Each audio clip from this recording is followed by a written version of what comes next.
Okay, ladies and gentlemen, the last trade that we're going to talk about is what we call a far from moving average trade. It's going to be one of the more difficult ones to execute, but it's also going to be one of the more profitable ones when we learn how to do this trade. So let's take a walk over to the chart and explain the theory behind the far from moving average trade. First of all, what is it?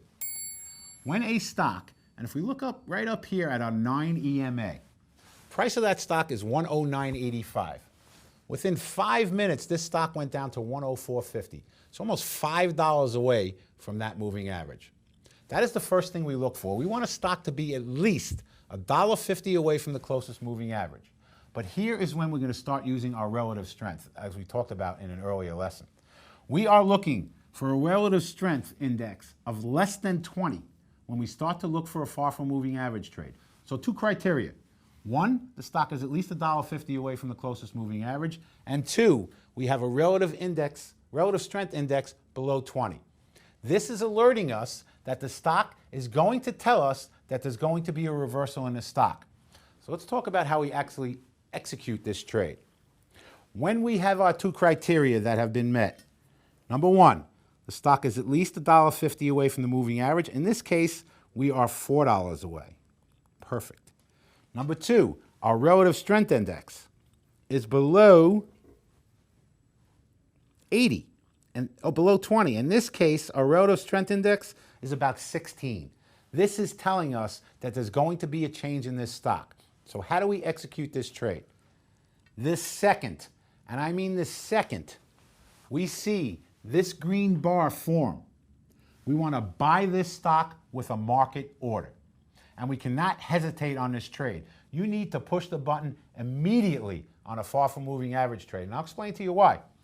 If we hesitated at all, look how quickly this bar went up. This stock went from 105.50 to 108 in less than 5 minutes. That's why it's so important the second that we see a changing of the guard, and that's what we call this. When we see this candlestick start to turn green, enter a market order to buy the stock, So let's walk through the numbers. The stock just made a low right here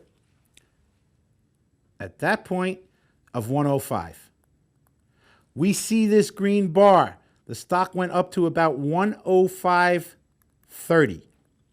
The second we see that green bar, we push the button. We are now long this stock at 105.30.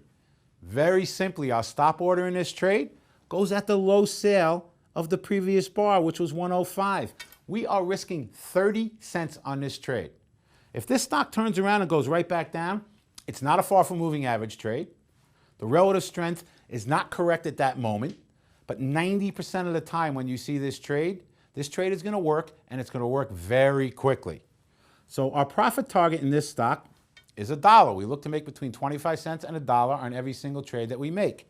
As soon as we buy, and this is going to happen very quickly, in a far from moving average trade, and we actually have two examples of it here, so I'll show you the other one real quick also.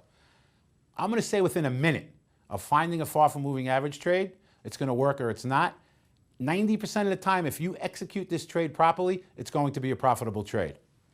We're long at 105. Let's immediately throw out an order to sell it at 106 within seconds. And I'm talking seconds. This is a whole 5-minute bar, but probably within a minute, this stock went up $1 and we were able to execute our trade and get out of the trade. So important things about a far from moving average trade. So I'm going to show you this second example now, and we'll go a little quicker. Stock is $5 away from the moving average. Makes a low sale of 101.55. We have our relative strength below 20. We see this tiny little green bar right here, right around 102. We get long the stock at 102. Our stop order goes at the low sale, 101.55. Immediately put out an order to sell it at 103. And within about 30 seconds, this stock went all the way up to 104. Take the profit out of the trade. That is our far from moving average trade. Now let's put up another chart of a far from moving average trade.